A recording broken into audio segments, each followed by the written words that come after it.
Hello all, అందరూ ఎలా ఉన్నారు? ఐ హోప్ మీరందరూ బాగున్నారని నేను అనుకుంటున్నాను. మీరు రోడ్డు మీద, కారులో కానీ, ఆకాశంలో తిరిగే వాహనంలో అయినా తిరిగితేనే బంధాలైనా బంధుత్వాలైనా. అదే మీరు ఏమీ లేకుండా రోడ్డు మీద పడిపోయినా సొంత బంధువులకు కూడా నీవెవరో గుర్తుండదు. మనం పనిచేసేవాడిని హమాలా అని పిలుస్తాం. అలాగే ఏరా, ఒరే అంటూ పిలుస్తుంటాం. సోదరులను ఒకలా పిలుస్తాం అన్న అంటూ. డబ్బున్న బంధువులని ఒకలా, ఒక గౌరవంతో, డబ్బు లేని వాళ్ళని ఒకలా చులకన భావంతో, హోదా ఉన్న వాళ్ళని ఒకలా సార్ అని మర్యాదపూర్వకంగా. అందరూ మనుషులే, కానీ పిలుపులో, ప్రతి మనిషిలో అనేక తేడాలుంటాయి.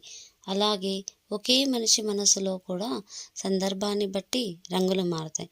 అలాంటిది సంవత్సరంకి ఒకసారి వచ్చే హోలీ పండుగలో రంగులు చల్లుకోవడం ఎంతవరకు అవసరం అంటే, అందరి మనసులు పౌర్ణమి వెలుగు నింపుకునేంత గౌరవంతో నిలిచేలా అందరికీ హోలీ శుభాకాంక్షలు.